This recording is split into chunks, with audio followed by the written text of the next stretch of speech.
and gentlemen, boys and girls, children of all ages, welcome live to Brandon's World on this Saturday, March 16th, 2019. Guys, this may be the most packed show ever for a Brandon's World. I'm fired up today, if you cannot tell. We got everything NFL free agency. I have a chart right here in front of me with every single move that's been made. We're talking about Kent State men's basketball losing to Central Michigan on Thursday. We're talking WWE Fastlane. And we're talking the Lakers actually tried to trade LeBron? What? Are you kidding me? Yeah, we're going to dive into that in the second hour. But folks, before we get into that, quick announcement. We are now on 6 platforms, ladies and gentlemen. We are on YouTube, Black Skull Radio, iTunes, Google Play, Spotify, and the TuneIn app. And that's thanks to all of you. I would not be here without each and every single one of you tuning in every Saturday. That being said, Quentin Griffin co-hosts the BSR Victory Formation with Dante Centofanti and Dylan Bowers. He'll be calling in at 10:30. And then we have Enzo Orlando, the host of Pass the Mic. He will be here in studio at 11:30. And then I will be on its show, Pass the Mic, at noon. So at the top of the hour, so don't go anywhere. Basically, I'm in studio today from 10 to 12:30. It's going to be a lot of fun. I can't wait to talk this. So, something happened Tuesday at about 8 o'clock, right? I'm here, BSR staff meeting. All of a sudden, we're about to finish up. So I go and I look at my phone and I see my phone just blowing up. Completely blowing up. I have like 20 text messages. Whenever that happens, you either figure, well, something really bad must have just happened in the world of sports or in family maybe, or something really good just happened. So I go through, first thing I see, a text from somebody, and I'm not going to say who, in all capital letters, we got OBJ. My first initial reaction, guys, is, what do we give up? That was honestly like my first reaction. What do we give up? Because I, as you guys know, originally did not want Odell Beckham. I thought giving up a first-round pick, a second-round pick, Kevin Zeitler, and Emmanuel Ogbah, I thought that was way too much to give up for Odell Beckham. The fact we only gave up a first-round pick, a third-round pick, and, Peppers, who was only really good under Greg Williams last year. As we know, first year under Greg Williams, Jabril was playing 30 yards back. Greg admitted that's because our corners were so trash. But, he's a nice player, not a great player. So, in my opinion, I think it's a perfect get for the Browns. What have I told you guys throughout this entire show? I've said I don't like Jarvis Landry. I've called out Jarvis Landry how many times on this show? I said he's not a number one wide receiver. I said at best he's a slot guy, and I think he's getting paid way too much money. I do think the money he's getting paid is still way too much. However, I will say this, and that is the fact that now with Jarvis Landry going to be at the Z spot, you got Odell at the X. I would play Callaway at the Y in the slot. You got David Njoku. You got Demetrius Harris. They just signed to replace Darren Fells. The Browns' offense is looking a lot like Kansas City's. John Dorsey is building this a lot like the Chiefs' offense. Antonio Callaway is your speedster like Tyreek Hill. David Njoku is like Travis Kelce. Jarvis Landry is like your Chris Conley, who just signed with the Jaguars, by the way. And then, the one thing that Chiefs didn't have, though, is Odell Beckham Jr. And, of course, Kareem Hunt, Nick Chubb. As you guys know, Kareem Hunt got suspended for 8 games. Now, I will say this. I think the Browns right now, everybody's going, Super Bowl! We're going to the Super Bowl! Until you beat New England, you're not going to the Super Bowl. But I will say this. With the information came out yesterday about Tyreek Hill, obviously we know Tyreek Hill is under investigation now for battery. Supposedly, he broke his infant child's arm. That's what I've been reading. If this is true and Tyreek Hill is found guilty of this, Tyreek Hill will not be in the NFL again. If Kansas City indeed releases Tyreek Hill, though, I wouldn't be surprised if the Browns went and picked him up. Yes, I said it because John Dorsey's MO now, from what I've been seeing, is every guy with a locker room problem, whether that would be Sheldon Richardson, Kareem Hunt, Odell Beckham. People were questioning Baker Mayfield. Jarvis Landry had a fight with Adam Gase. Antonio Callaway's off the field issues. Everybody with an off the field issue, just come to the Browns. Because this locker room now is full of people with egos and off the field issues. My only concern about this, and this is why I was hesitant to get Odell Beckham, it's why I was hesitant to get Antonio Brown, why I was hesitant for all of it, is because I really feel that Freddie Kitchens, to me, is a good coach. We're about to see how great of a coach Freddie Kitchens is. I don't know if Freddie Kitchens is the answer, but I feel like there's a lot of locker room things that could go on here. Freddie Kitchens is going to have to be a Sean McVay. He's going to have to be a Doug Peterson. He's going to have to be a Bill Belichick. He's going to, he can't be Pete Carroll. Pete Carroll was way too nice to his players, and that blew up. Pete Carroll's a good coach, but why is the Legion of Boom no longer there? Why do people start speaking out? Because Pete Carroll let them have too much freedom. Freddie Kitchens is going to have to control a room, and he's going to have to do it quick. Freddie Kitchens has only been a coordinator for 8 games. That, to me, could be a potential big problem if they don't start off right. Now, you guys know I am a schedule junkie. I love looking at the NFL schedule. I think in the NFL, it's not who you play, it's when you play them. I know they're working on the schedule right now. I know the schedule comes out the 3rd week in April. Guys, if you don't know how the NFL schedule works, it's really simple. You get 2 games against your division. So that's 3 teams, 2 games each. That's 6 games. Then you play basically a division from your same conference. So for the Browns, that'd be either the AFC East, which is this year, and you play 2 teams from that division at home or away. And then they'll play 1 division from the NFC, which this year is the NFC West. So that I believe the Rams and Seahawks are home, and they're at San Francisco and at Arizona. So that right there is 14 games. Then your other 2 games is you play 1 game away and 1 game at home against the same conference team that finished in the same place as your division as you. So the Browns finished in 3rd place in their division. So that would mean they play the 3rd place team in the AFC West and the South, which that would mean they would play, let's see, the Colts and Denver. Or no, excuse me, Tennessee and Denver, because the Colts made the playoffs, Tennessee didn't. I apologize. So they would play Tennessee and Denver. I believe they go at Denver and at home against Tennessee. So, let's run through it here. I think New England, I believe they are at New England. That's probably a loss, if we're being honest. I believe they host Miami. I think that would be a win. I believe they host Buffalo, and then they go to the Jets. And again, don't quote me on it, but I'm pretty sure that that's what it is. So I think they can go 3-1 in that stretch. NFC West, I think the Rams, I think they could actually beat the Rams at home. I think they could beat Seattle at home. That's 7-1. I think at San Francisco is going to be tough going to the West Coast. I think they can beat Arizona. So right there, that's 6-2. Then you got at Denver. I think that can be a win. So you're 7-2. Home against Tennessee, that should be a win. You're at 8-2. So then at that point, you're at 8-2 going into your division. So even if you split with the division, you're at 11-5. I think they could split with Pittsburgh, maybe Baltimore, and I think they sweep Cincinnati. So, between that 10-6 and 12-4 range, I think is where the Browns should be, because obviously you're going to have upsets here and there. But this is exciting, guys. It's exciting. I wrote an article, 5 reasons why it's the right move. You can go check that out, buckshowradio.com. The Browns, they brought in a lot of pieces here. They brought in Odell Beckham, Olivier Vernon, Sheldon Richardson, Demetrius Harris, and Eric Kush, who only gave up 3 hurries with the Bears last year.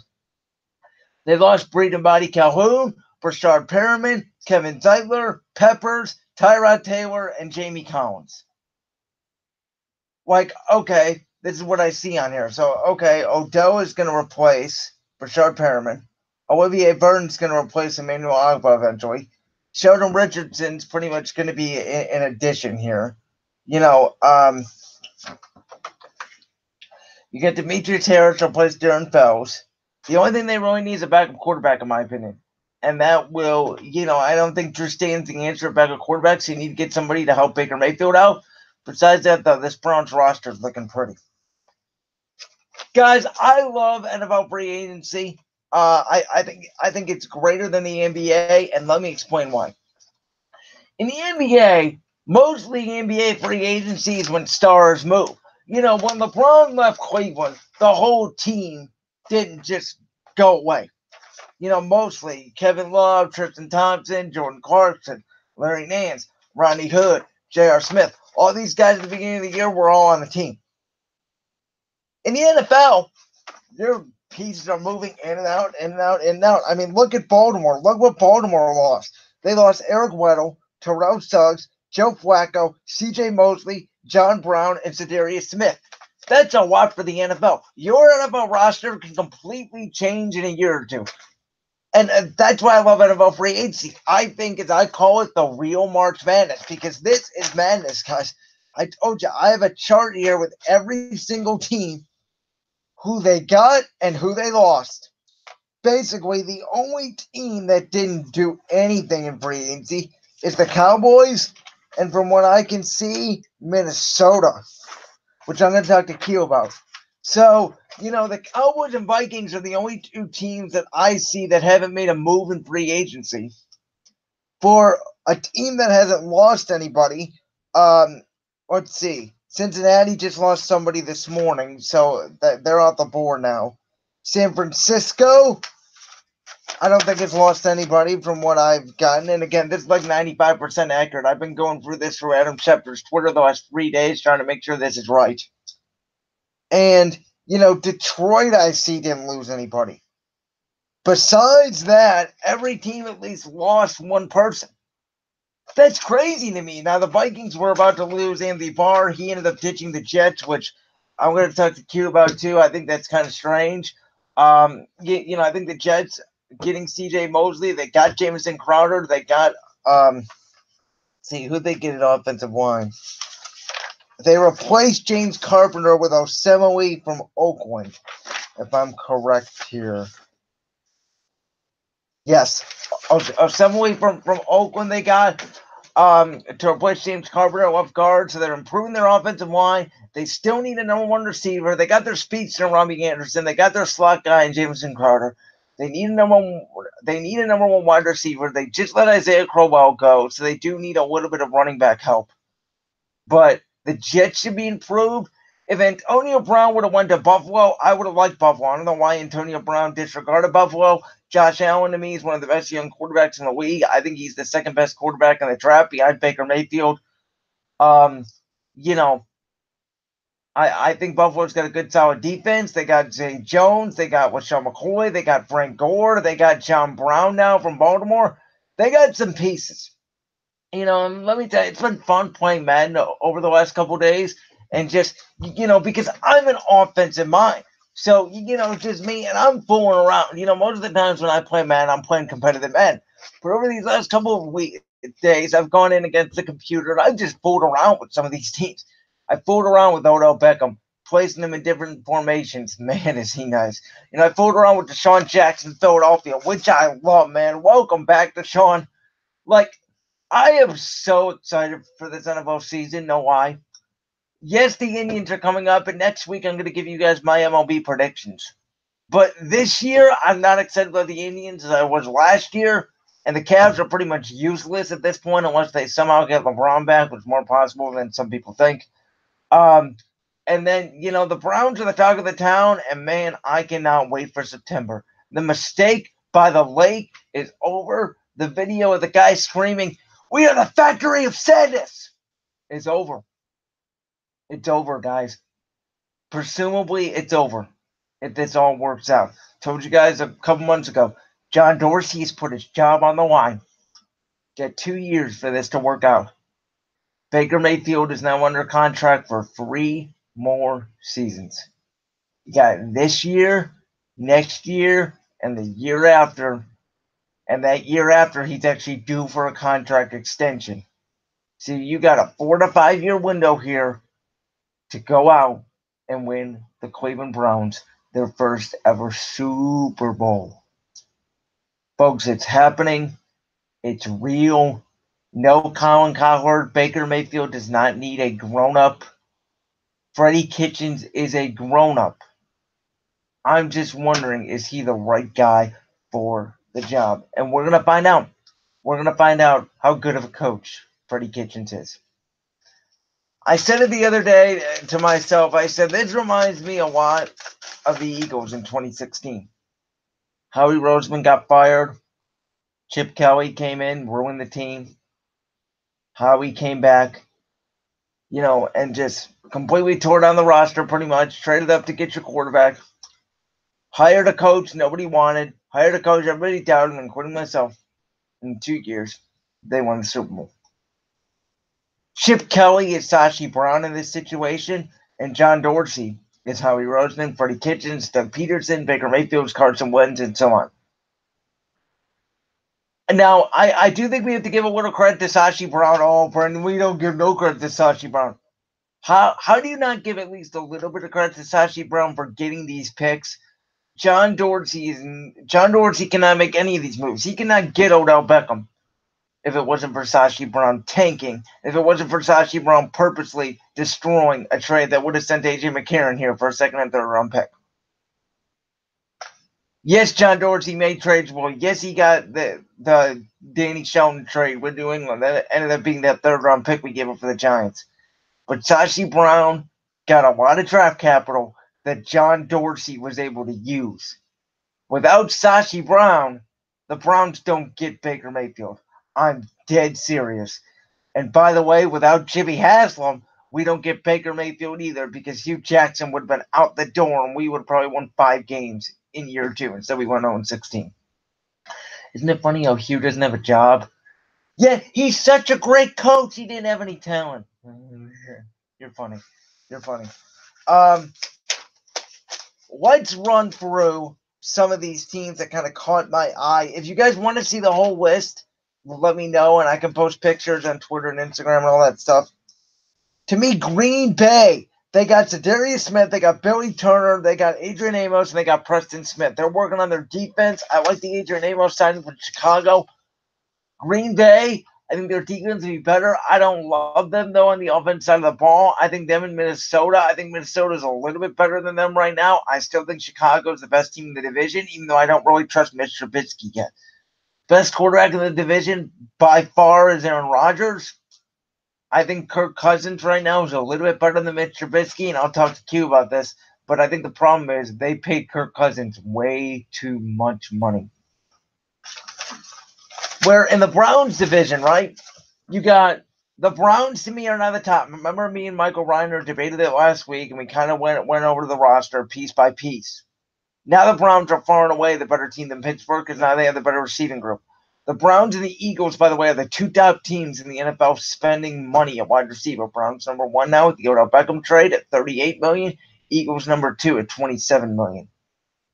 The difference, I think, between those two teams, the Browns are valuing the running back position more than Philadelphia, and I'll talk about that a little bit later and why I think it's the right decision for the Eagles to do so, because you guys know how I feel about running backs. Green Bay was a team that caught my eye.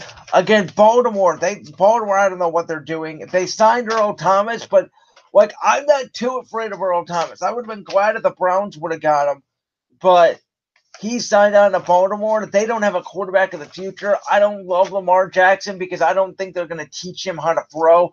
I like Lamar as a prospect, but they're just not going to teach him how to throw, and I don't see how Lamar Jackson is going to be successful in their style of offense.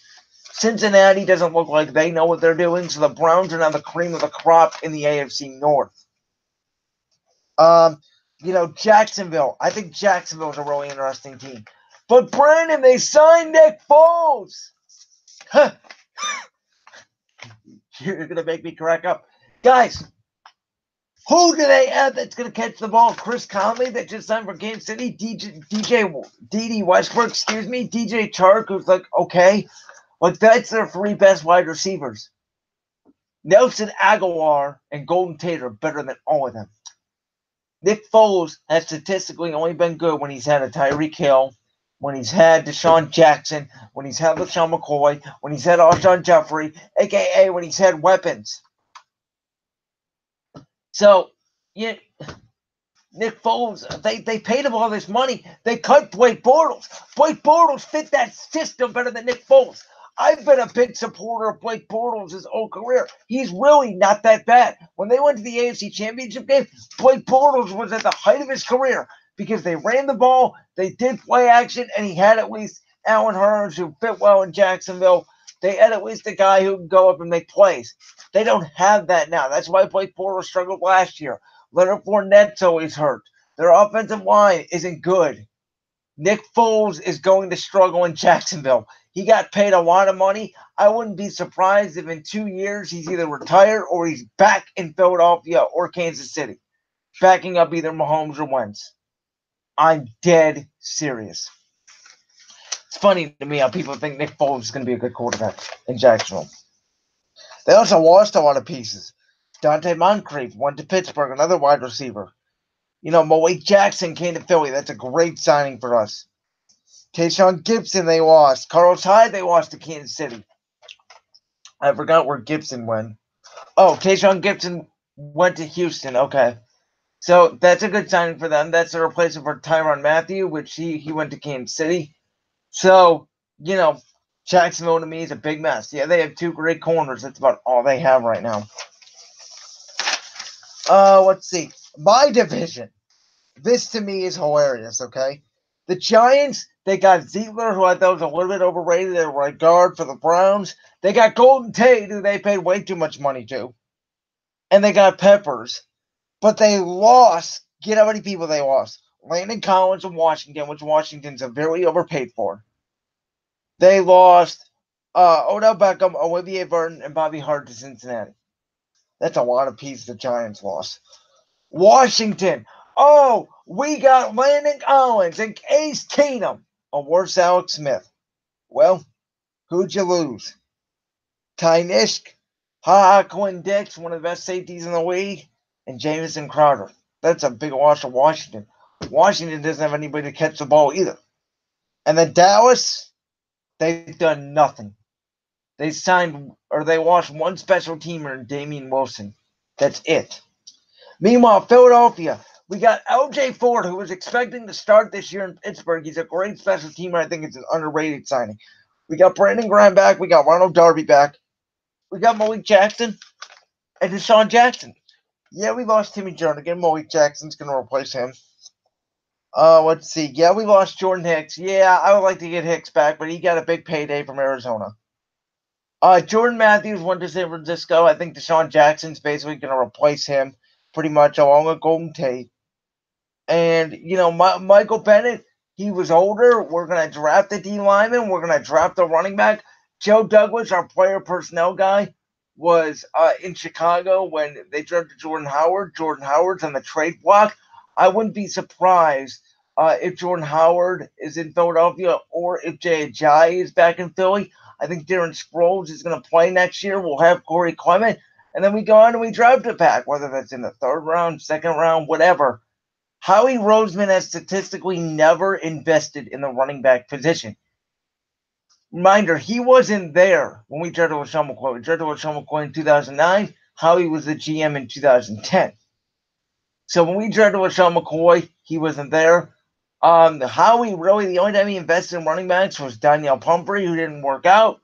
And then Jay Ajayi at the trade deadline, the year we won the Super Bowl, and LeGarrette Blount, but we only signed him to a 1-year deal, which I would love to get him back. So everybody flips out of the running back position where, again, I keep telling you guys, running backs are only as good as their offensive line. Same with quarterbacks. I don't care how good Carson Wentz or Baker Mayfield are. If they don't have time to throw, they're not going to be successful. If their wide receivers can't get open, they're not going to be successful. It's science. Play calling is a science. Football is a science. Football is a diagram sport. That's just the way it is. The Browns, in my opinion, they need to fix a little bit of their offensive line. They need to add depth. They need to add another corner. I think, Derek Kendrick throwing at safety for Peppers. But they need to add another corner. They possibly could get another linebacker, even though I like Gerald Avery. I think let's see what they get for Emmanuel Agba, who's a nice piece. I would love to keep as a rotational guy, but let's see what they're going to be able to get for him. And let's roll, guys. Football season is around the corner. Well, in 5 minutes, Quentin Griffin will be calling in. Coach of BSR Victory Formation with Dante, Centofanti, and Dylan Bowers, 4 to 6 every Monday. Q is a Vikings fan. Q's been on this show a couple times. You guys been asking me where's Q. I said he's coming soon. I miss Q on this show. Honestly, me and Q have great debates. I can't wait to talk about his Vikings with him. Now the Eagles and Vikings are set to play on Thanksgiving night in Minnesota. That's gonna be a lot of fun. But the Vikings, they were able to re-sign Anthony Barr. They were able to get Everson Griffin back. They lost Sheldon Richardson to the Browns. How will that impact them? How is Kirk Cousins making, how much money he's making, $28 million, or how much it is? How much is that going to impact them? Are they a playoff team? All these questions. I think it's going to be a really interesting half hour, guys. And again, I love this. I love NFL free agency. I think it's absolutely nuts. I think San Francisco did a lot. Tevin Coleman, D. Ford, Jordan Matthews, and Jason Verrett and Quan Alexander are all guys San Francisco got. San Francisco's trying to make a run at that wild card spot this year. I think they could potentially be better than Seattle if Jimmy Garoppolo stays healthy. I think some other teams that stand out to me as teams that went all in. Buffalo, getting John Brown, Andre Roberts, Mitch Morse, Frank Gore. I think that helps them. The Jets, they got Le'Veon Bell, C.J. Mosley, Brian Poole, Jamison Crowder, Osemele. I think it helps them. The Raiders, Antonio Brown, Trent Brown, Tyrell Williams, Jonathan Hankins, LaMarcus Joyner, all these big names. So you got teams like Oakland, the Jets, Buffalo, and San Francisco all spending big stars in the AFC. AFC looks a little bit stronger this year than the NFC, even though the top teams in the NFC are really good. Competitive balance, guys, in the NFL. It's a lot of fun. With that, I'm going to take about a 2 to 3 minute break, and we'll be back here on Brand's Roll with Q.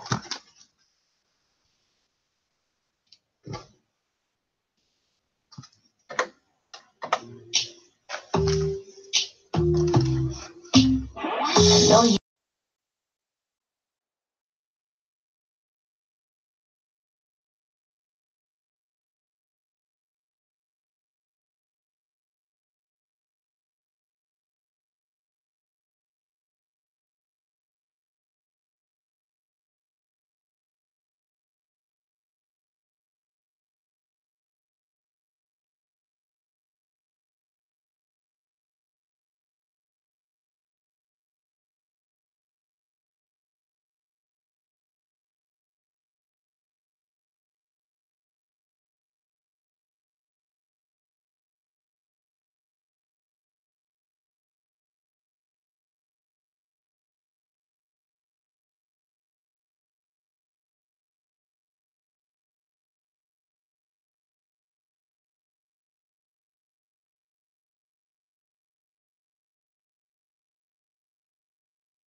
No, I agree, and especially I think it would be easier. But I've told you this before.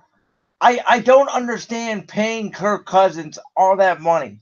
Um, I just think it's handicapping you guys a little bit.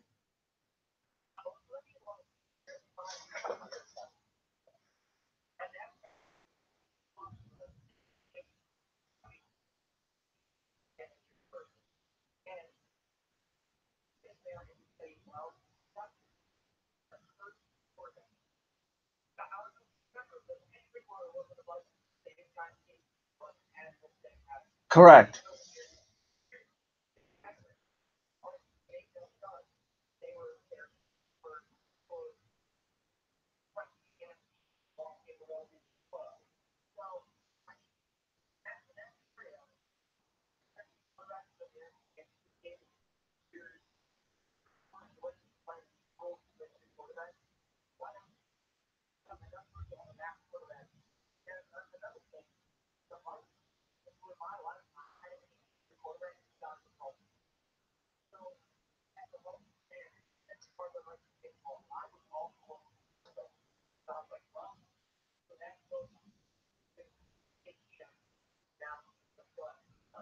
Right.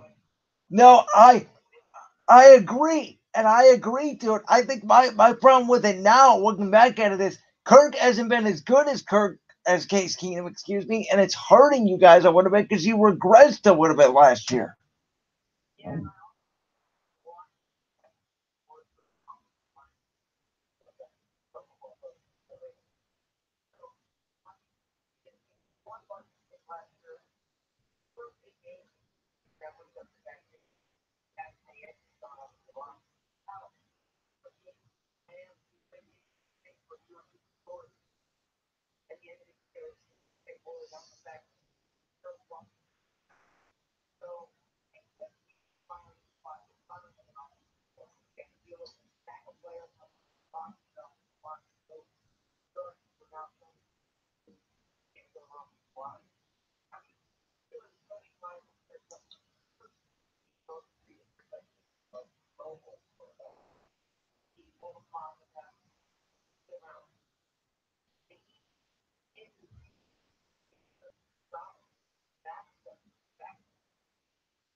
Yeah, it is back step, but by the time he in his third drop back, he was on the ground.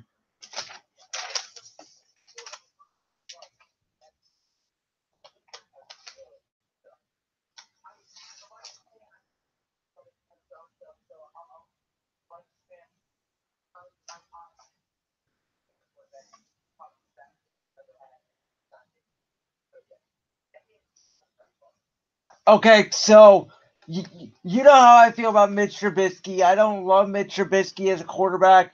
Uh, I do think that their defense is really good, and that's what carried them to their record last year. The best quarterback in that division is Aaron Rodgers. Their defense got a little bit better, but their team overall, to me, isn't that good. So, I do think the Vikings, I think you guys are going to be the same place you were last year, somewhere between that 8-8 and 10-6 spot, trying to compete for maybe the division and possibly a wild card spot. I'll let you respond.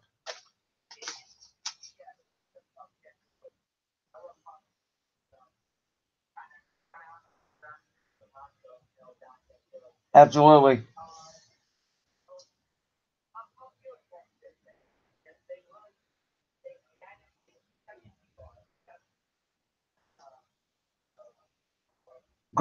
Griffin, Everson Griffin.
No, I absolutely agree with you on that. But okay, so let's shift gears then, because we were talking about Sheldon Richardson.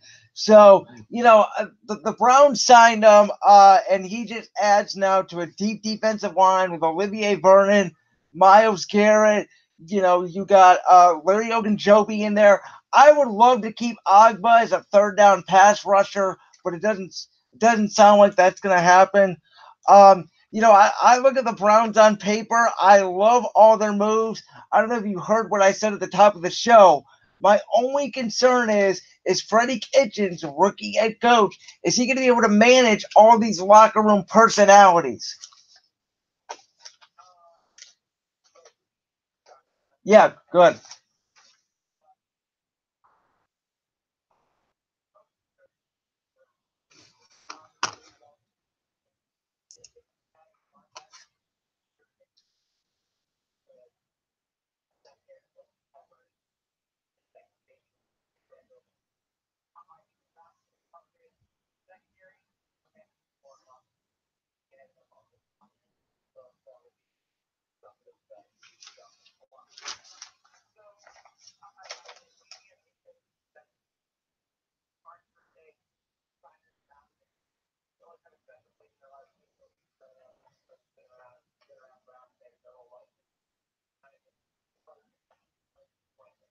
Correct.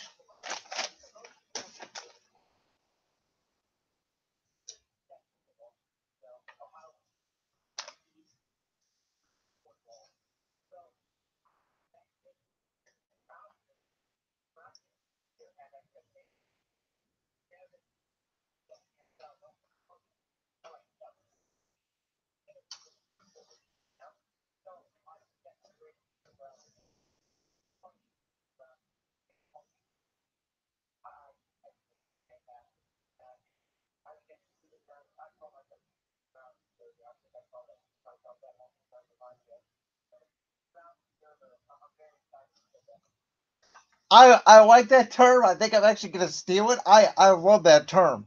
Um, Absolutely. So then let me ask you this question, because I've been kind of debating this back and forth myself. If the Browns win the Super Bowl, do we have the right to celebrate? Because we're like technically not fans, but we're in the city.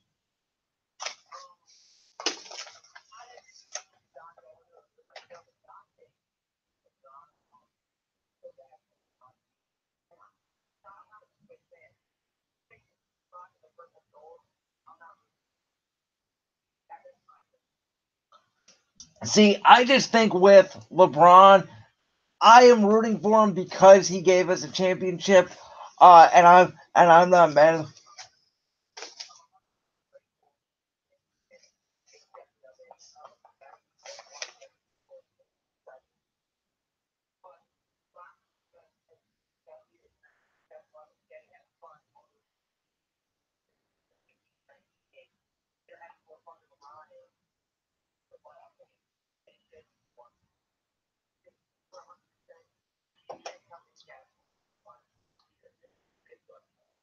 Oh, absolutely. So I read this story on Jeannie Buss getting mad at Rich Paul for she thought reportedly Rich Paul was leaking the Anthony Davis rumors. She tried to trade LeBron. What I found interesting was LeBron does not have a no trade clause, so they could trade him anywhere. Now, I've been thinking about this. Is it is it any way, and I mean like 1% possible, the Cavs would call about LeBron next year in the offseason?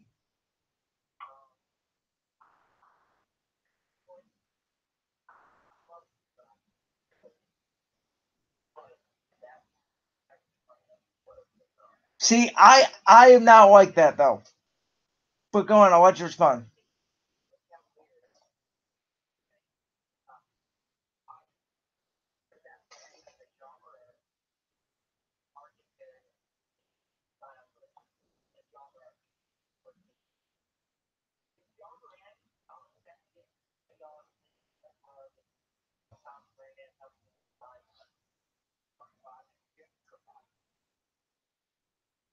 Right, but is that a championship team? That's my thing. Is I don't care about youth.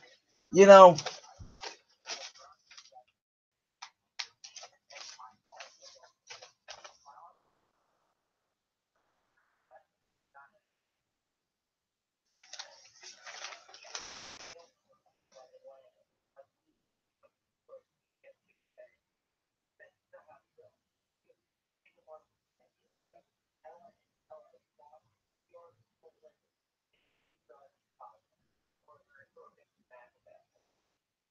could I argue Golden State now is a big market?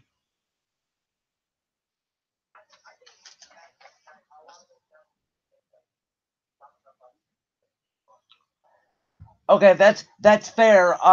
They did draft Curry, Thompson, Draymond, so really most of how they built their success is through the draft, and then obviously adding KD and Boogie. But you're right. I just feel like, however, I would take LeBron back in a heartbeat because I feel like at any point, I think LeBron with Kevin Love, with Colin Sexton, I think that is a championship contending team in the East for at least 1 or 2 more years. I think it really depends on what happens with Golden State and KD and Kyrie and free agency. But if I have the opportunity to get LeBron back, I'm taking it just to see if I can squeeze one more title opportunity. I think I would take the risk because for me, it's all about championships. It's not about youth.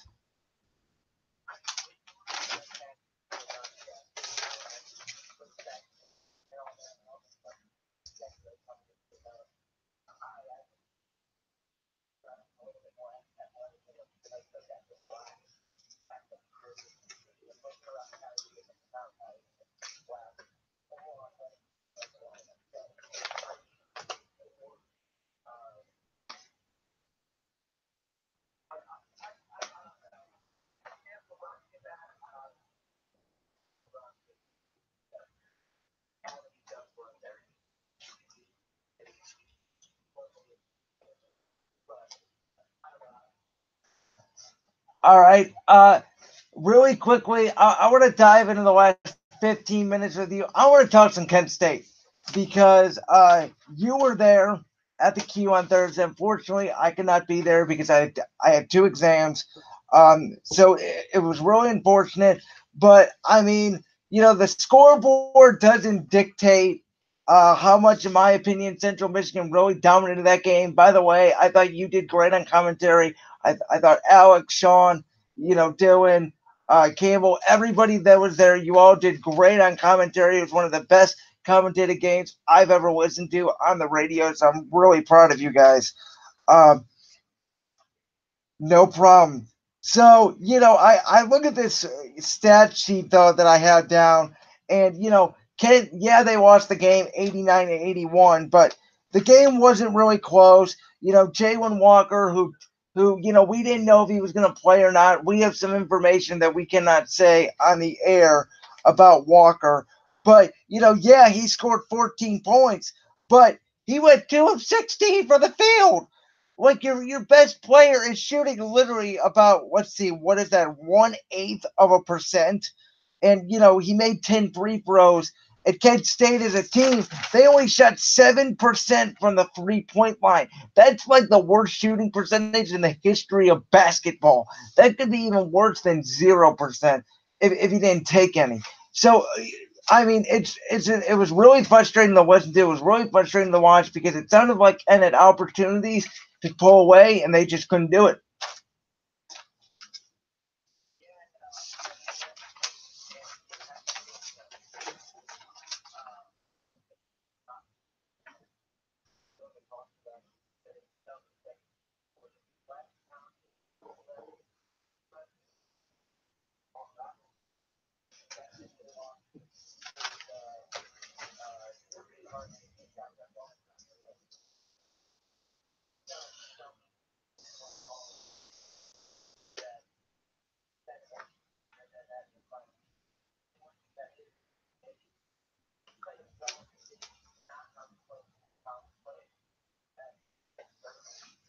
Well, and to me, what was really disappointing. Now I know Central Michigan gave Buffalo a good run for their money last night, but I really think basketball is based off matchups, and I really felt like Kent was better than Central Michigan. I didn't think Kent was going to beat Buffalo, but I myself was looking forward to going down there and calling the game against Buffalo because I thought that they had a real chance to beat Central Michigan.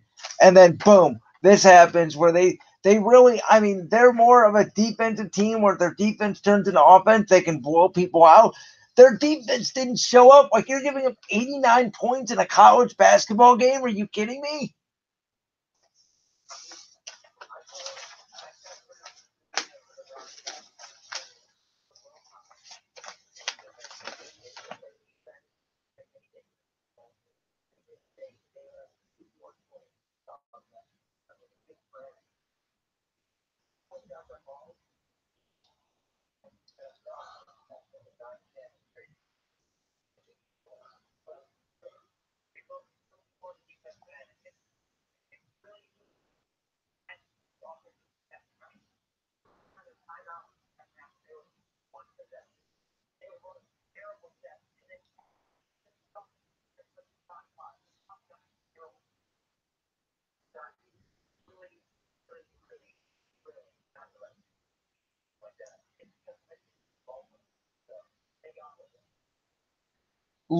Let me just throw this stat out there. Jalen Walker, in 39 minutes, he scored 14 points. He was 10 of 12 from the free throw line, 2 of 16 from the field, 0 for 4 from 3. And reminder, a college basketball game is 40 minutes. So he played all but 1 minute. Anthony Roberts, 29 minutes off the bench. He was 3 of 10 from the field for only 8 points. Akeem Frederick off the bench, only 4 points in 20 minutes. C.J. Williamson, 3 of 8 from the field, 1 for 5 from 3. Mitch Peterson had 2 blocks and a rebound. He brought some energy off the bench. Phil Winnington played well. Yeah, I mean, he had, 3 or 4 turnovers?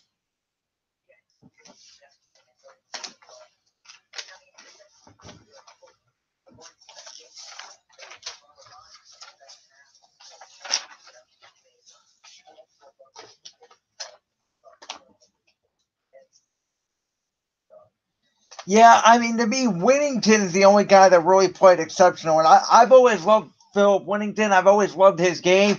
If you know me, you know when it comes to basketball, I love big guys. I'm not a fan of 6'3" guys. I'm a fan of more of the 6'9" and up. I love, in the NBA, for example, one of my favorite players was Yao Ming just because of his height. Simbular. Do you remember Simbular? I was the hugest fan of Simbular. But yeah, Whittington, he only went 18 points, 6 of 8 from the free throw line, 6 of 10 field goals. But yeah, if that's your best performance, you're not going to win games.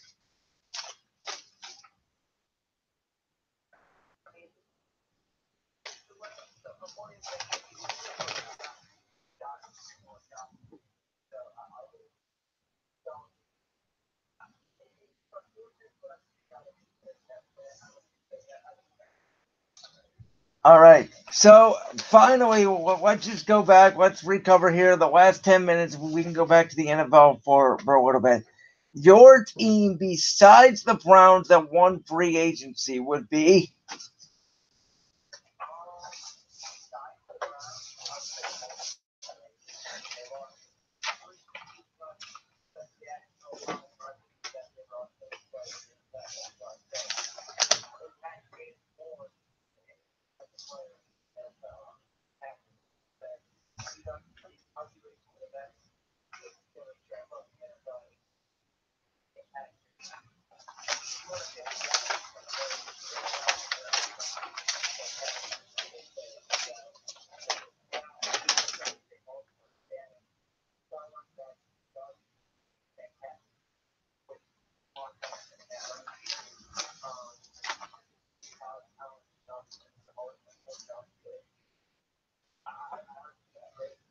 See, I completely disagree with you.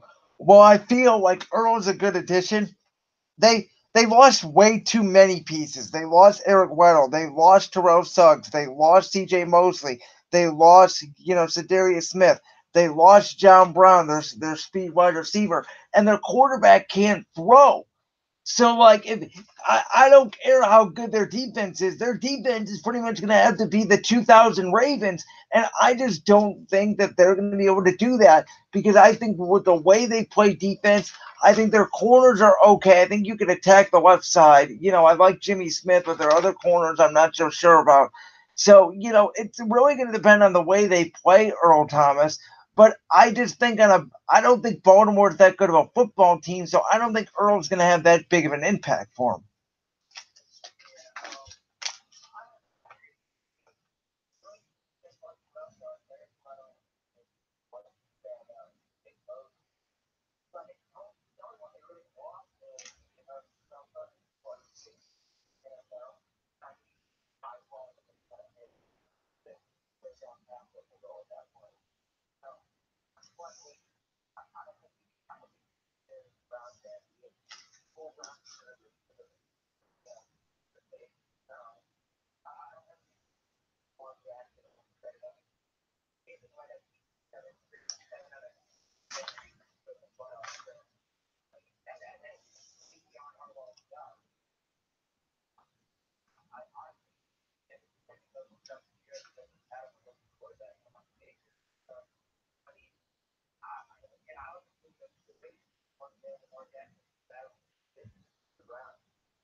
See, look, See now, Lamar to me, I agree with you. My problem is though is I don't think it's sustainable.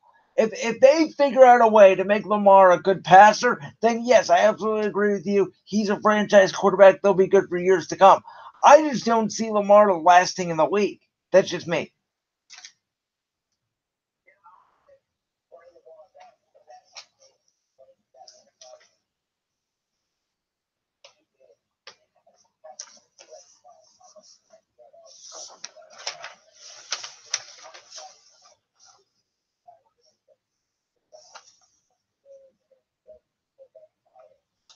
Oh yeah.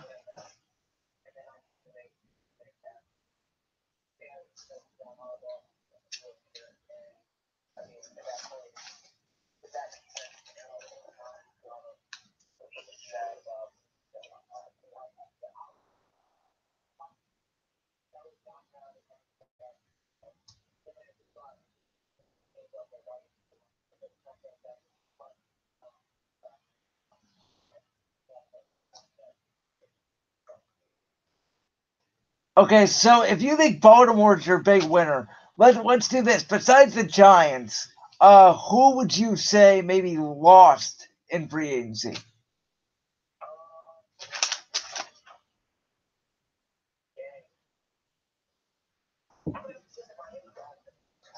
Okay, yeah, I completely agree.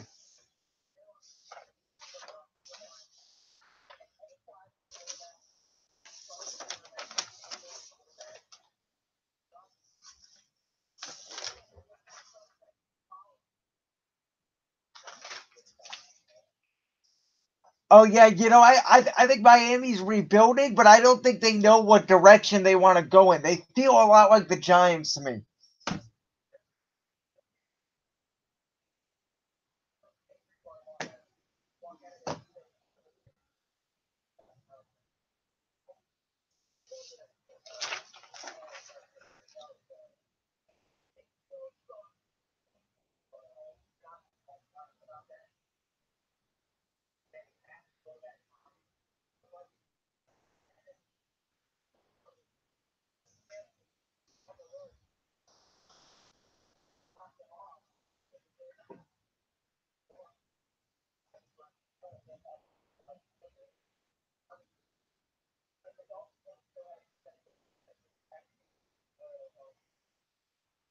No, and I don't love the hiring of Brian Flores either. To me, he's another Belichick guy that won't work out. No crawlback to Belichick eventually. And their roster isn't that good.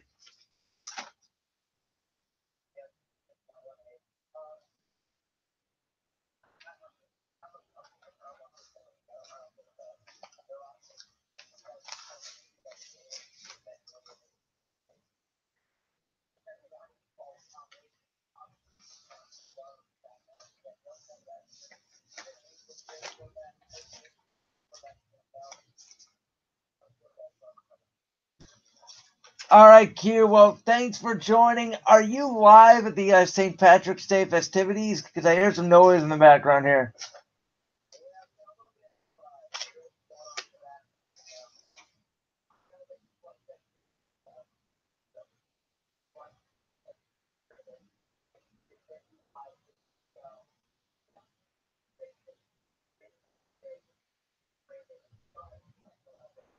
Thanks, Q. I appreciate it. Hey, call it anytime. All right, fly, Eagles, fly. All right. All right, guys. So thank you, Quentin Griffin. Thank you for joining the show. Oh, it's BSR Victory Formation with Dante, Centofanti, and Dylan Bowers every Monday from 4 to 6 p.m. punctualradio.com. Thank you for joining and call in at any time. We come back. It'll be the top of the hour. I'm Brandon. We're talking more NFL free agency, and we're talking about the Lakers. They tried to trade LeBron. What? And we're also going to be talking about WWE Fastlane that was in Cleveland, Ohio this past Sunday. It was one of the best pay-per-views of the year early on. And tell you what, it was the best show in Cleveland since Unforgiven 2008. Talk about it. Top of the hour next.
And with that, we are live. Second hour of Brandon's World, guys. And thanks to a Texas guy. Yes, I forgot to mention the Cowboys lost Cole Beasley, their only weapon. So, who's stacking up road to? Amari Cooper, old Jason Witten. I believe they also lost Swan to their tight end. But again, I'm going off everything Schefter tweeted out. So, Schefter didn't tweet it out. If Field Yates or Ian Rappaport got it, I didn't get it because Schefter is really the only one I trust. So anything Schefter didn't tweet out that happened, please let me know, and I'll make sure to mention that. Like I said, this chart I have here is 95% accurate. It's not going to be 100% accurate. If you guys want a picture of it, I have it here. I hand-typed it all up myself. So, but yeah, with that being said, second hour NFL free agency, guys. I love it. This is my favorite time of the year. As I like to call it, the real March Madness. I think it's more exciting than college basketball. It's just incredible. People overlook it every year, and it's more exciting than the NBA because in the NBA, only stars move for the most part. In the NFL, everybody moves. It's just incredible.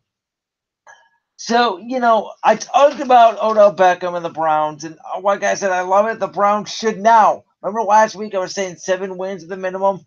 Now they got Odell Beckham. Minimum should be at least 10. They should be the kingpins of the AFC North. They should win the division easily, in my opinion. I shared with my conversation with Quentin Griffin, which, again, shout out to Q. He can go in anytime. I really do feel that Baltimore's on the decline. I don't think Cincinnati's very good. I think Pittsburgh is not better than Cleveland right now. So, to me, the Browns are the AFC North kingpins. My winner to me so far in free agency, and I'm not going to be biased. I like what my Eagles have done, but I think besides the Browns, I think it's San Francisco. Tevin Coleman, D. Ford, Jordan Matthews, Jason Verrett, and Quan Alexander. That's a third down back, quality pass rusher, quality number 2 of wide receiver, quality corner number 1 or number 2, and a quality middle linebacker to replace Reuben Foster. They filled every hole. So the Niners, to me, are going to be better than Seattle, and I think that they have a shot to compete for the wild card over the Rams in the NFC playoffs this year. My loser, as Q promptly agreed, here would be probably Miami. Miami, they lost Ted Larson, Cameron Wade, Jawan James, Danny Amendola, and they don't have a quarterback because they gave up Brian Tannehill.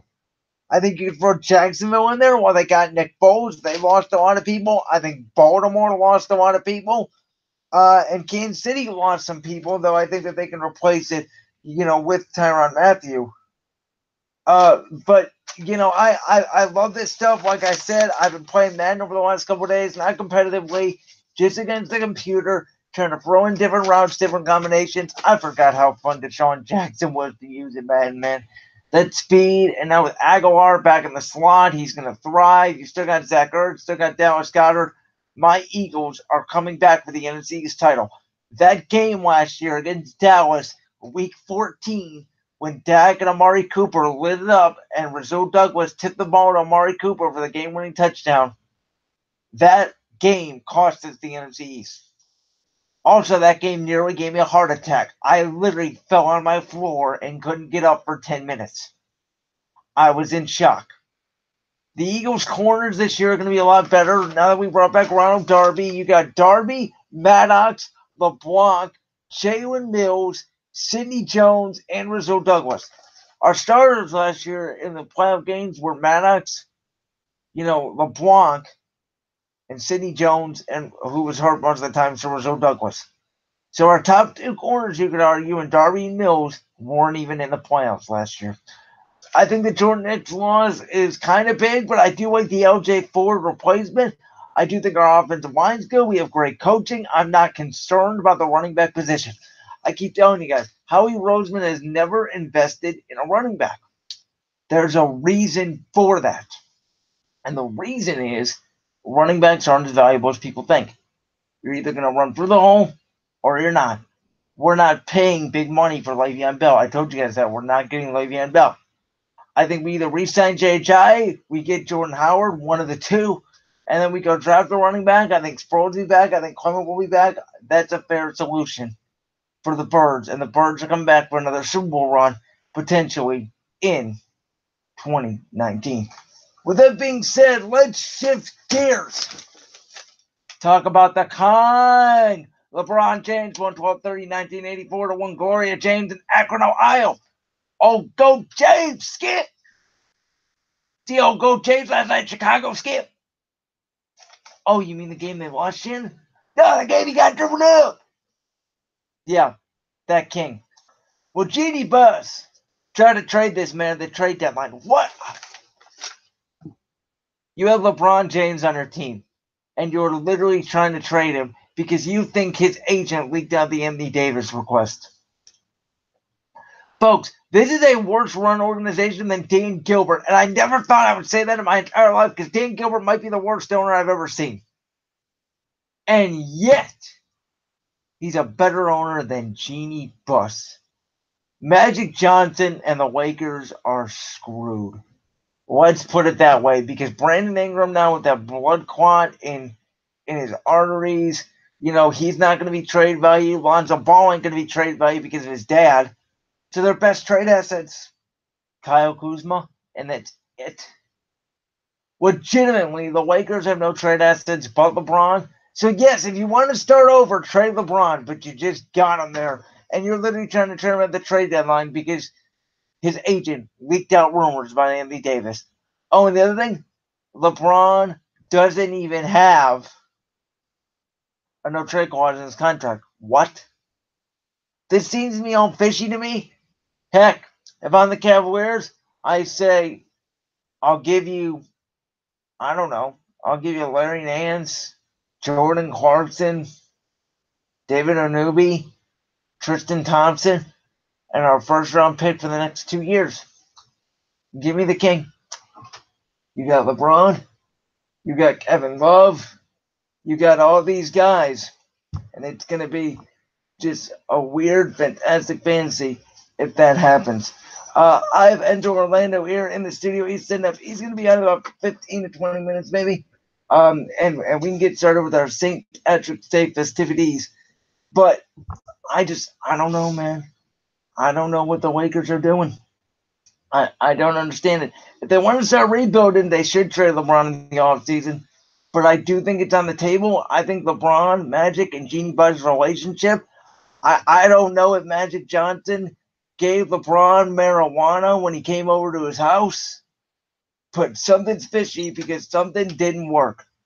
There was a miscommunication there when LeBron signed on the dotted line in LA. Look, in basketball, there are trends. And in sports overall, there are trends. I'm not a trendy guy. I like my quarterbacks to throw while looking, not no looking.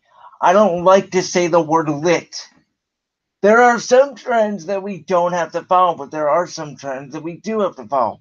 In the NBA nowadays, if you cannot shoot, get out of the way. You have to shoot. Oh, I've heard this argument so many times, and it's stupid. Oh, well, no, you don't. You don't have to have a shooting team. Yeah. Well, look at the Lakers. That team can't shoot. Oh, centers don't have to shoot. There's a reason. The only reason why Tristan Thompson's still in the league now is because of his tremendous rebounding. He had to rebound tremendously in order to still be in the league. Otherwise, he wouldn't be in the league because he can't shoot 2 feet away from the basket. Same thing with Clint Capella. Same thing with JaVale McGee. Pretty much, if you're a 4 now and you can't shoot, you don't belong in the NBA. You have to sometimes adapt with the trends. In football, RPOs, you do have to adapt. If nobody adapted to Chip Kelly's scheme in Philadelphia, Chip Kelly would still be in Philadelphia. We'd probably be 4-time Super Bowl champions because nobody would have adapted to that scheme. If nobody adapted to Lamar Jackson's scheme in Baltimore, the Ravens would have won the Super Bowl. There are some trends and schemes we have to adapt to in life.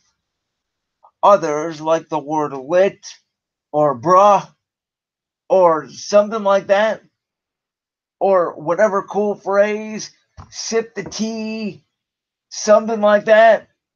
Whatever trend that is, we don't have to adapt to, and I don't adapt to because it's just stupid and a waste of time. But in sports, there are trends we have to follow, and the Lakers did not follow this trend. Their roster is not built well. Their roster's terrible. it's frustrating for me to watch the King, watch the greatest player ever, have to go through this BS with a BS roster that's built terribly. In 10 minutes, I'm going to bring on Enzo. Before we do, I want to go into some WWE really quick because Fastlane was this past weekend in Cleveland, Ohio. My God. Shout out to Michael Reiner for bringing me over to his house. We watched it. It was a big party. First time I ever watched wrestling with a group of people. Let me tell you, it was a lot of fun. That pay-per-view was the best show in Cleveland since the pay-per-view in 2008, Unforgiven, which I went to, and Kane burned my eyes with that flame. That show was fun. The Shield being back was really fun.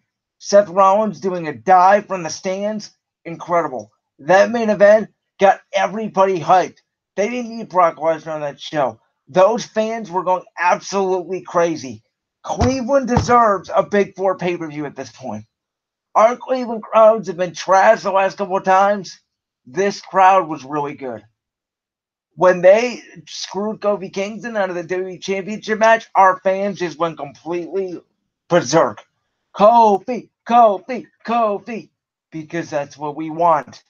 Vince, we want Kofi Kingston. Give us Kofi Kingston WrestleMania for the WWE Championship against Daniel Bryan. The storytelling would be amazing. And yet, we might not get it. And it's sad. But that Cleveland crowd was amazing. The matches on that card were really great. Ronda Rousey just running down and beating the heck out of Becky Lynch was hilarious. Everything about that show was pretty good. The heel turn with Shane and Miz, I almost forgot to mention this. This was just absolutely great. You know, Miz and his dad are there because Miz is from Cleveland. Miz is out in Browns gear. Like, it's great. And then all of a sudden, Shane hits Miz from behind and goes to choke out his dad. Like, what a great way to turn somebody heel. Because I was expecting Miz to turn heel on Shane. What a great reversal that was. Now we're getting that match at WrestleMania. We're getting Triple H Batista. No holds barred. In one of the most physical matches. Probably going to be Batista's retirement match or one of the most personal matches. We're going to get Kurt Angle's retirement. We're getting Seth Rollins versus Brock Lesnar for the Universal Championship. We're getting the Triple Threat for the Raw Women's Championship. We're getting Roman Reigns versus Drew McIntyre. This WrestleMania that about 3 weeks ago looked like it was going to be the worst WrestleMania in history. WrestleMania 32, bad. WrestleMania 35 was about to be worse than that. And because we got Roman Reigns, Kevin Owens, and the Hardy Boys back, and because we have some new creative direction, this WrestleMania I'm looking forward to. I don't love the theme song for it, but I think it's going to be a lot of fun, and I personally can't wait for April 7th. We are 3 weeks away. I'm hoping that the show isn't going to be, as long as in years past. I'm hearing there's going to be potentially 6 hard, but yeah, I'm really looking forward to it. That being said, I'm going to take somewhere between a 3 and 5 minute break. When we come back, we're going to begin our St. Patrick's Day festivities. I got Enzo Orlando in here with an Eagles hat on, and he's not even an Eagles fan. So he promised me, I think we're doing it on his show. We may do it here on my show as well. Potentially, guys, stick around. We're going to sing the Fly, Eagles, Fly on the road to victory. It's so nice, man. I cannot wait for football season. When's September? When's the draft? This is just great time of year, man. This is better than March Madness, if you ask me. But we're going to talk all of that. We're going to talk Kent State sports as well on his show. This is going to be fun. This is going to be fun, guys. Tune in. Right now, I'm actually going to go ahead and play his show promo so you guys can hear it. And we'll be back in about 5 minutes. Here, I'm running short. 5 minutes.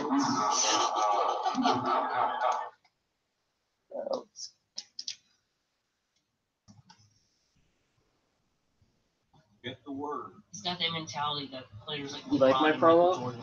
On sports. If you read my You like the promo I have, Brandon? Yeah. Doesn't it sound like something like Calvert does or stuff? Yeah. Yeah, that's what I did mine. That's the mic. Mic 2 actually works. Mic 2 works? Yeah. Is that what mic you're using? Yeah. Okay. We're gonna just talk football from what 11. We're gonna talk football probably till my show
All right, guys, bottom half hour here on Brandon's World. Before I bring in Enzo Orlando, let me do a couple live reads for you.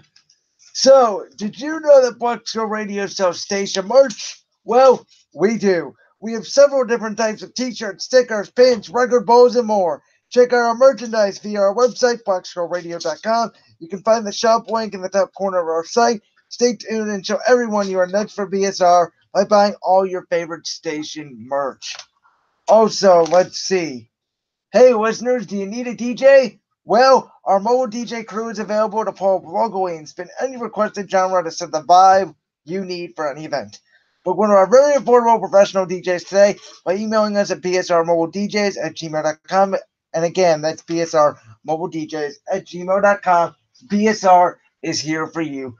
Quick note, that open comedy mic session was very good. I thought it was funny. I didn't stay for the whole thing, but the acts we had were pretty good. All right, with that being said, I'm bringing in the host of the Test the Mic, Enzo Orlando. Enzo, how are you? Oh, dude, I am incredibly excellent. I'm having one of the best weeks of my life in 2019 so far. I mean, it's Fake Patties St. at Kent. Everyone's out there having a good time.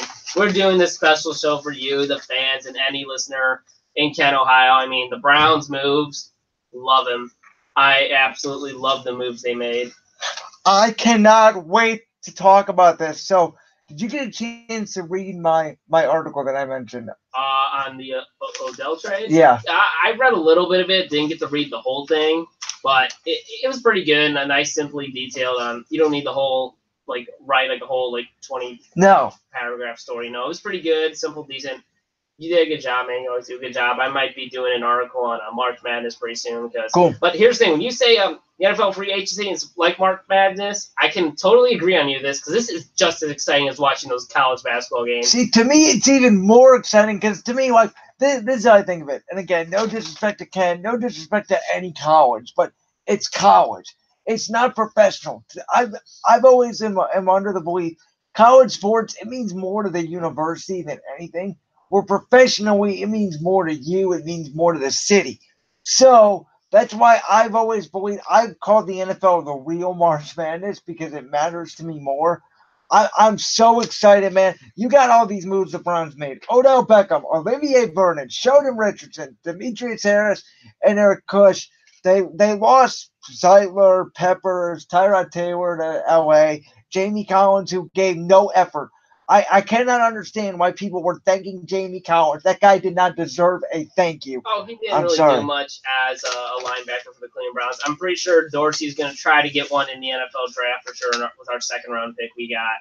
I mean, just the move to get Odell, man, that is just the biggest game changer I ever seen the Browns made. It was the biggest trade in Cleveland Browns history since returning in 1999. Let me tell you, my original reaction, because you know how I originally thought about the idea. I didn't love it because I thought it would take a lot.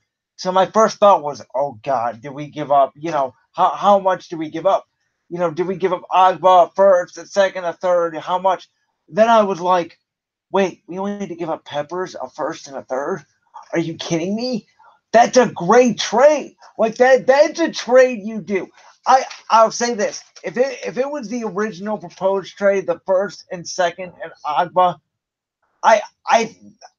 I don't know. I feel like I'd still be hesitant because my only issue, and I've said this for multiple times throughout the show, the locker room. And I think John Dorsey's forte now is basically anybody with a locker room issue, come over to me. Antonio Callaway, Kareem Hunt, Odell Beckham, Sheldon Richardson, even Baker Mayfield to some extent has some off the field, drama going into the draft. Every single person on this Browns roster almost has some type of issue that John Dorsey has brought in. And is Freddie Kitchens going to be able to control the situation? I mean, that's the only issue that I have. When we first hired Freddie Kitchens, I'm like, all right, we got the same similar roster and stuff. We didn't make any of those big free agency and trade moves. But now that we have Odell, I kind of still wish we had Greg Williams as head coach right now. I know you were really emphasizing Williams to be our head coach, but it is what it is. We can see what Freddie does. I mean, I think on paper this team looks like they're the third best team in the AFC. They're definitely the best team in the AFC North. I wouldn't count out Pittsburgh just yet. I would not count Pittsburgh. I would count out the Ravens and especially the Bengals. The Bengals are so garbage.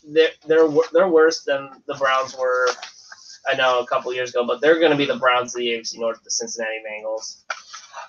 Okay, so let's do this. So let's run through. I'm gonna pull it up real quick, and I'm gonna kind of let you talk here for a minute. While I pull up the schedule for next year, we're gonna run through what we think the Browns' record is gonna be.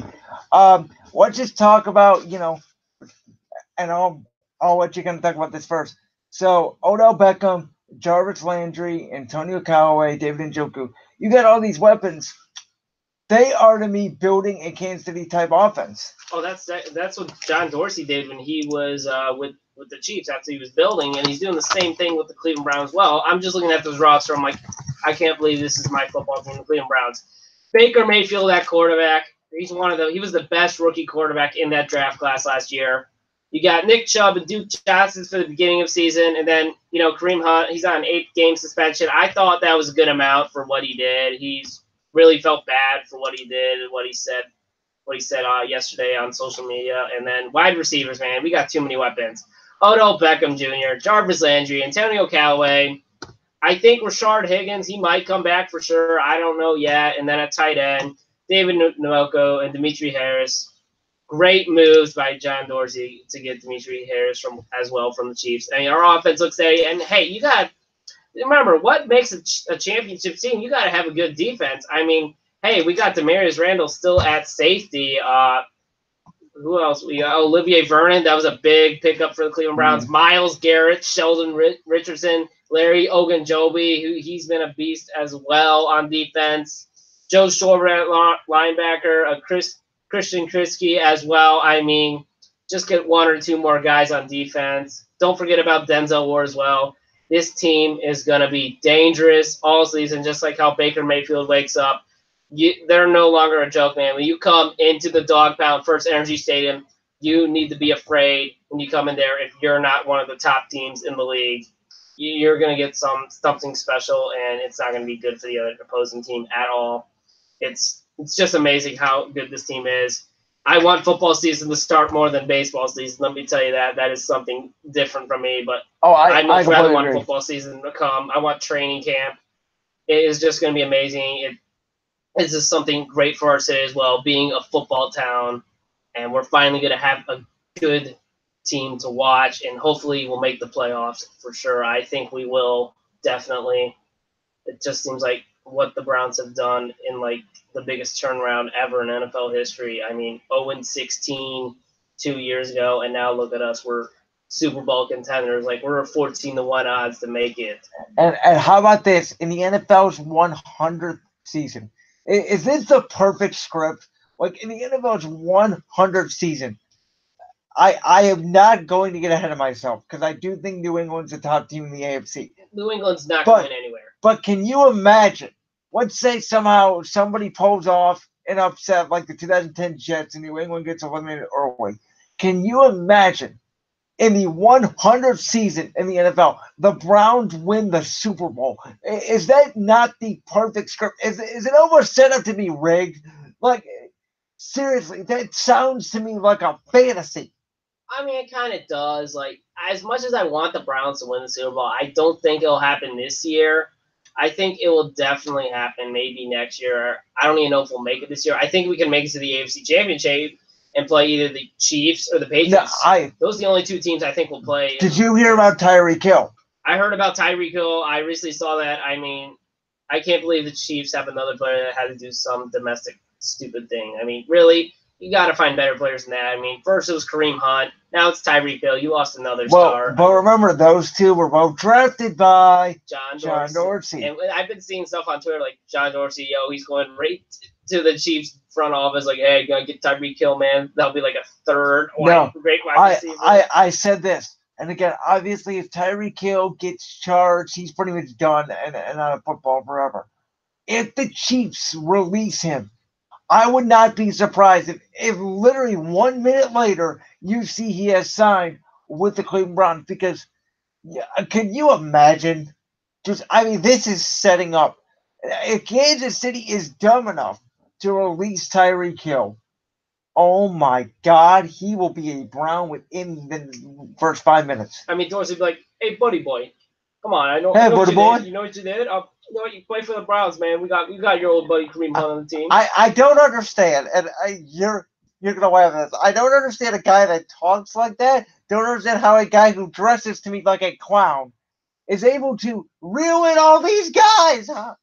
I don't think Dorsey really does like that. I love how he just wears the Browns crew neck and to me it looks completely unprofessional. I mean, it does look unprofessional, but hey, that's his look, man. And I think the players love it as well, especially Baker. He imitated Dorsey during training camp. You know, I remember I met John Dorsey at a Kent football game. Yep. We were calling the Toledo-Kent game, and John Dorsey was in the elevator right next to us. I took a selfie with him. Wearing that same sweatshirt. Wearing that same sweatshirt. I think he has about 100 pairs of those, and I love what this guy's doing. I mean, hopefully the next time I see him, hopefully he remembers my face. I mean, because, dude, he is a blessing to this franchise to have him as their general manager and just building this team up. After when he came in, this team was literally in the basement. All right, so let's run through the schedule. Let's just say win or loss. I don't think we have the dates yet for the schedule. No, we don't. No, we just know the teams. It's just the opponents. The opponents. All right. So at Baltimore, I would say win. I think Baltimore, we might sweep them. Okay. You might have got Earl Thomas in replacement for Terrell Suggs. I don't see Baltimore doing much on offense. I think our defense will definitely dominate Baltimore's. So Cincinnati, I think we sweep.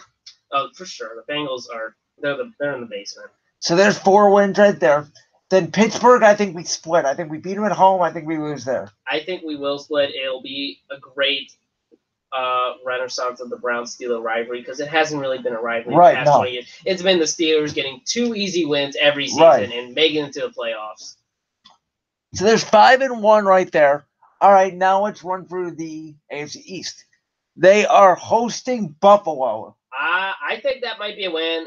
Definitely a great matchup between Baker Mayfield and Josh Allen, 2 of the top 2 quarterbacks of that draft class going up against each other. I mean, they got Frank Gore, but I don't really see the Bills competing with us. I think I might be going to that game because I got a friend who's a Bills fan here, and I want to take him to that game. Are you going to be able to get tickets? I probably will. I mean, my dad's got season tickets, so I just need 2 tickets. Right.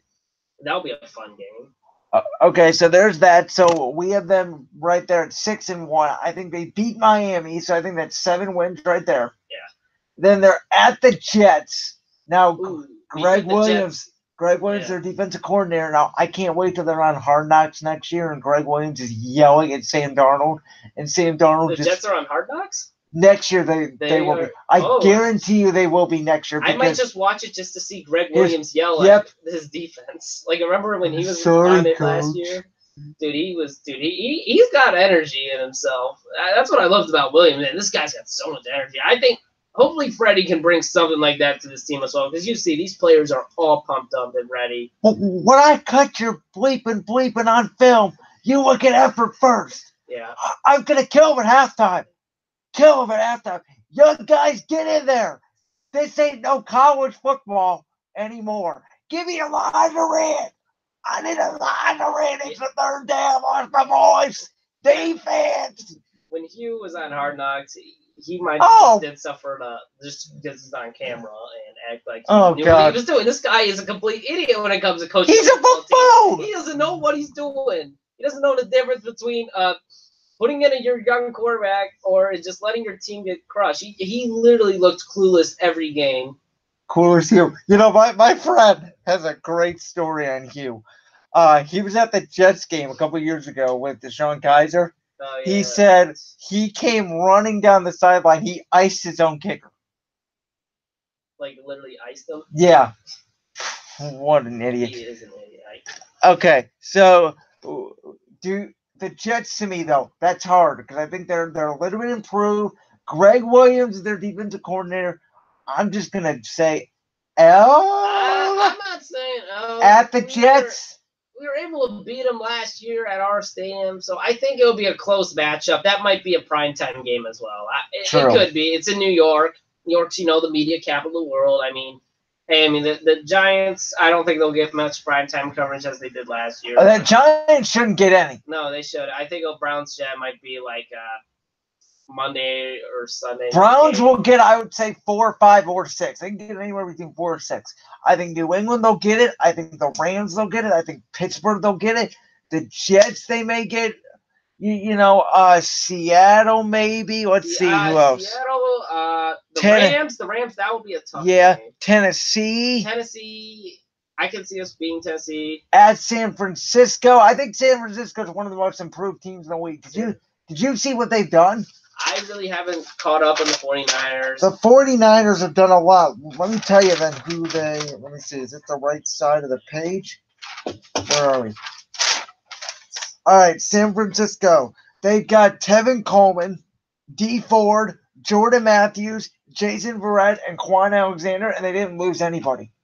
And that's good for the Niners. I mean, they got Jimmy Garoppolo back. He should be healthy. I think right now with the free agency moves they made, on paper, they're better than Seattle. They really could compete for a playoff spot. They'll more than likely be a wild card team in the NFC West. I mean, because you still got the Rams and the genius of Sean McVay as well. So okay, here is Sean McVay, a genius. Yeah, I'm going to catch you there. I think Sean McVay and Jared Goff got exposed.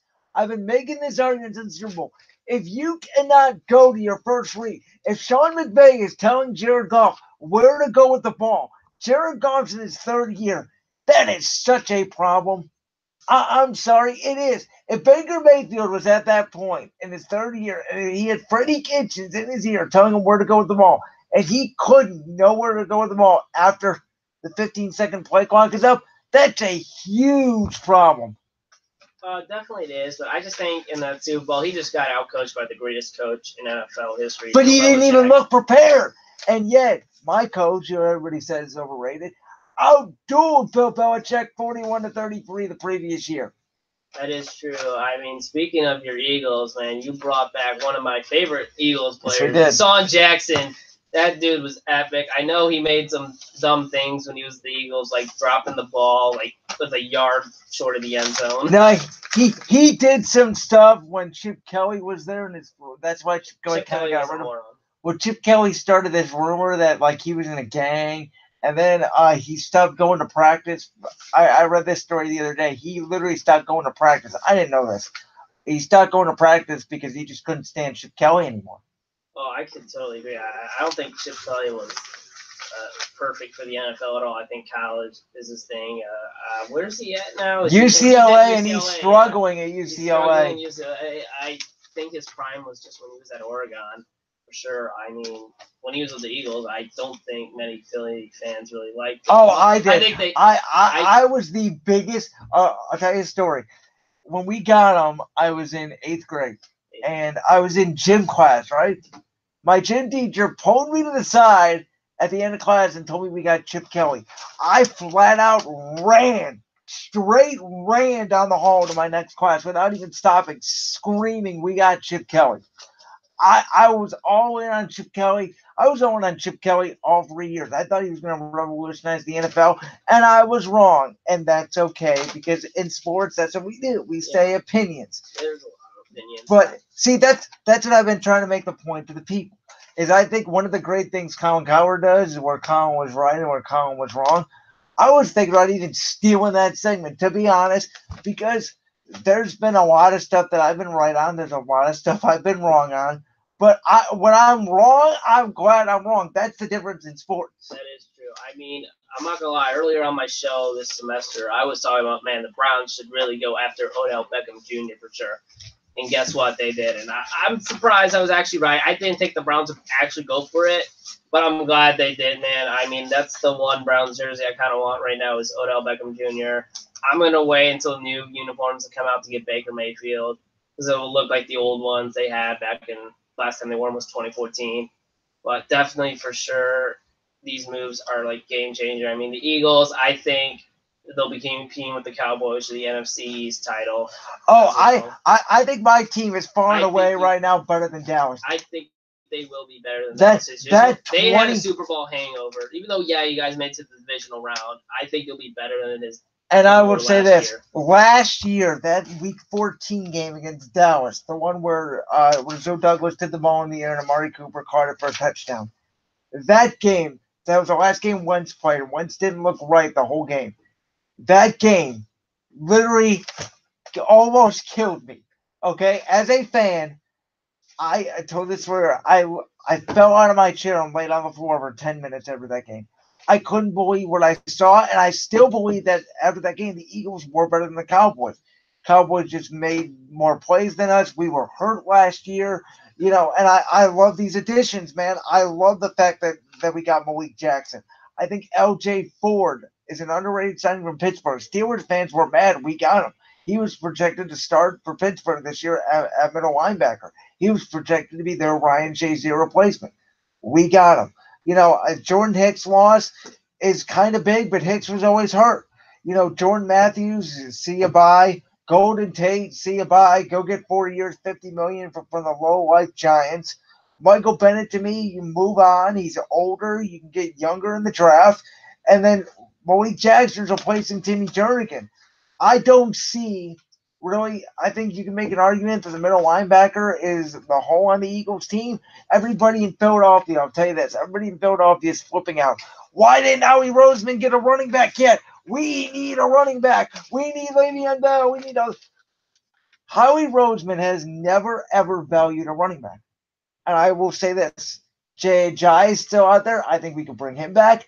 Jordan Howard is a name I've been telling you guys the last couple of weeks. Jordan Howard has a relationship with our player personnel guy, Joe Douglas. He was in Chicago when they drafted Howard. I could see, because I know he's on the trade market, I could see them getting Jordan Howard, drafting a running back, and that'll be fine. And the Eagles are, I think, right there with the Saints and the Rams. I really do feel that Carson Wentz is going to have a great year this year.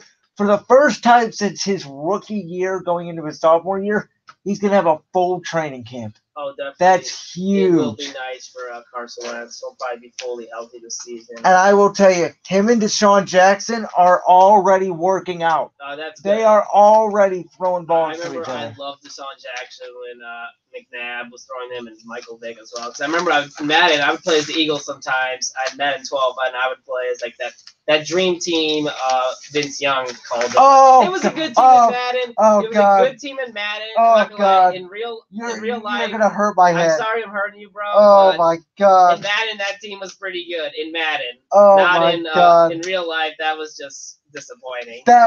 Do you realize our defensive coordinator that year was an offensive line coach? Oh my God, my head hurts. I remember Eagles Oh, fans my wanted God. Andy Reid fired Dude, after that season. they chanted at a game, "Fire Andy, fire." You know what? He wore out his welcome. That's why everybody loved Chip Kelly when he first came there, because he was new. We didn't want anything to do with Andy Reid. And then when Doug Peterson came in, everybody hated him because we still didn't love Andy Reid. Doug Peterson has proven to be the best decision Jeffrey Lurie has made next to bringing back Howie Roseman. That's almost as big. You got them bringing back in Howie Roseman, who still believed it. Them bringing in Doug Peterson and drafting Carson Wentz. Those three decisions saved this franchise from being, as Urinating Tree would call it, the next locale of the NFL. And I'm serious. The Eagles were heading for a disaster if Doug Peterson, Carson Wentz, and Howie Roseman didn't work out. But look how it's working out, man. 3 straight years now potentially being in contention for a Super Bowl. And I'll tell you, I've been on Madden the last couple days. I'm excited. And Aguilar now back in the slot. He's going to work really well in the slot. I'm excited. You got Ertz. You got Goddard. This is going to be fun. I can't wait. This is going to be fun. Football season is going to be fun in 2019. It'll probably be a memorable season for both our teams. I mean, how I look at this Cleveland Browns team, I'm comparing them to your 2017 Super Bowl champions, Philadelphia Eagles. The swagger we got, the energy we have, the weapons we got on both offense and defense. This team is serious. They are ready to compete for a Super Bowl. The only difference I see is, again, the locker room personalities. Well, the Eagles had strong guys that spoke out to the media. They didn't have off the field drama. It was more political, Yeah, with maybe Malcolm stuff like that. Jenkins and all that. But you know what? Our team, whatever political side they were on, they all put that beside and they all stood together during the national anthem. It was a unified team. Will this Browns team be a unified team? Because I will tell you that 2017 Philadelphia team, it didn't matter where you came from. It didn't matter your diversity, your skin color, your ethnicity, your political beliefs. Everybody on that team would literally die to save another member of that team. They loved each other to the bone. I think this Browns team will be like that. Odell is very close with Jarvis Landry. I've seen their college highlights. Man, they were good at LSU. And he's also close with Baker Mayfield as well. And I think Odell will get close with all the other guys on the team. I think this team, they're all going to be brothers for life. I mean, they'll probably do anything for each other, help one up, do whatever it can to win. I mean, this Browns team is going to be very special to this city. Yeah, and I mean, guys, I'm fired up today. I think Enzo, you're fired up. I'm pretty fired up. I will say this, and I'm gonna admit this for the first time on this show. This semester, I was very weary on whether to actually do a show because I didn't know what there was going to be to talk about.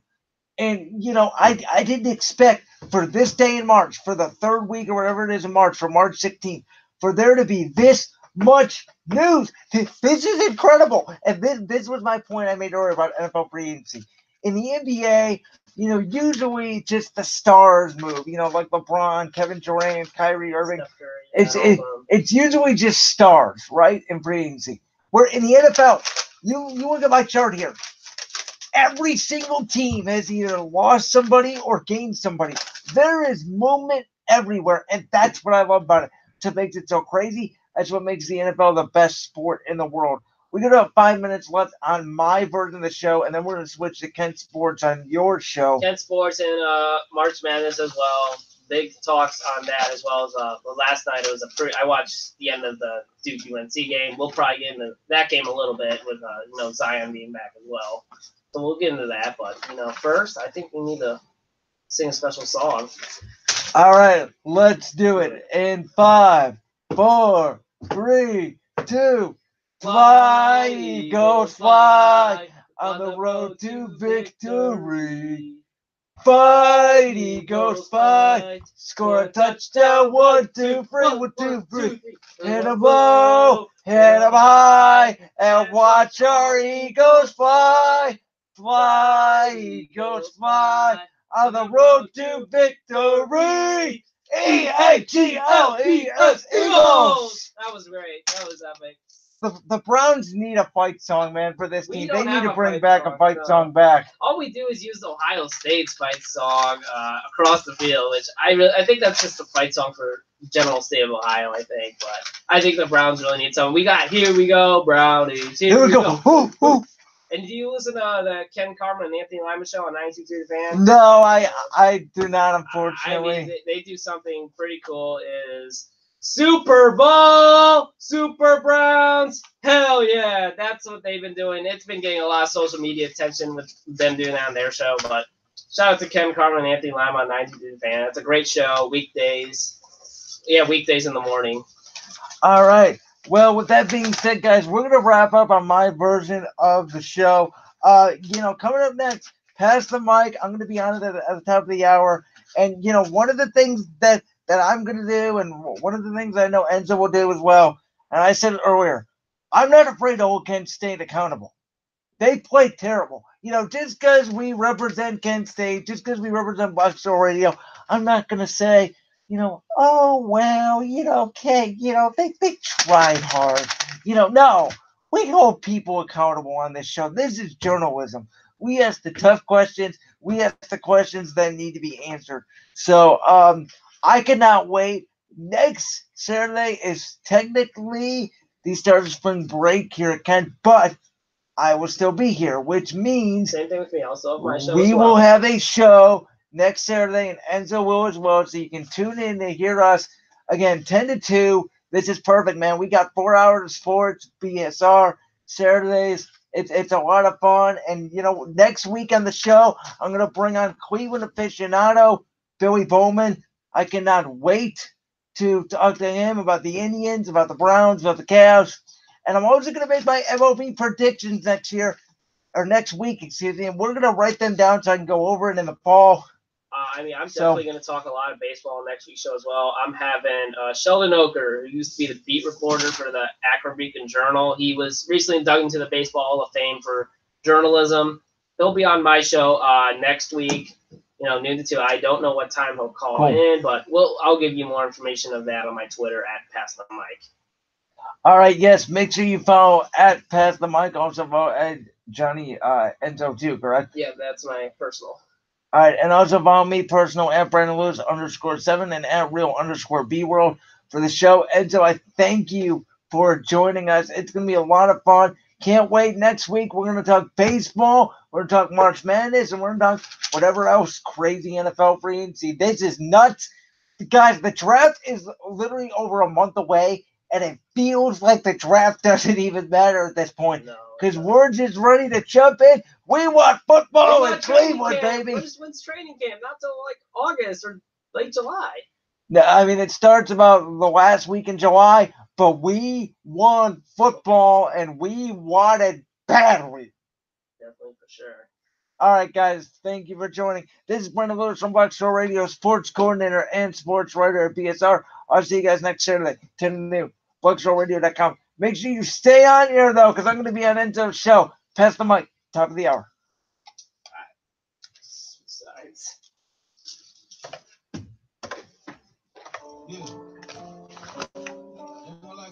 All right.